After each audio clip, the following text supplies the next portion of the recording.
In this question, we'll use the disk method to find the volume of revolution of this particular shape around the x-axis. You may like to pause the video and try and do it yourself first.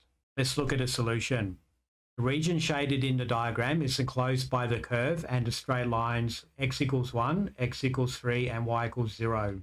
Find the volume of the solid obtained when the shaded region is rotated through 360 degrees about the x-axis. We'll use what's called the disk method to solve this problem. The volume of revolution when rotating your function y equals fx about the x-axis is given by pi times the integral of the function squared between the bounds b and a. The first thing we need to do is square our function. Our function is already given. It's the square root of 2x cubed plus 10, but we need the square of that. So we'll end up with 2x cubed plus 10. Now we'll write down the integral. So the volume is given as pi times the integral of 2x cubed plus 10 between 3 and 1.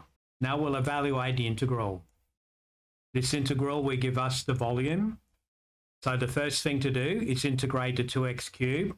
So we add 1 to the power and then divide by that number. And the integral of 10 is 10x. And we evaluate the function between 3 and 1. That will simplify to x power 4 on 2 plus 10x. And now we evaluate the function between 3 and 1. So substitute 3 into the first part. So we'll have 3 power 4 on 2 plus 10 times 3 minus 1 power 4 on 2 plus 10 times 1. And multiply that to pi. That will give us pi times 141 on 2 minus 21 on 2. And that gives us 60 pi cubic units. And that is the volume of this solid here.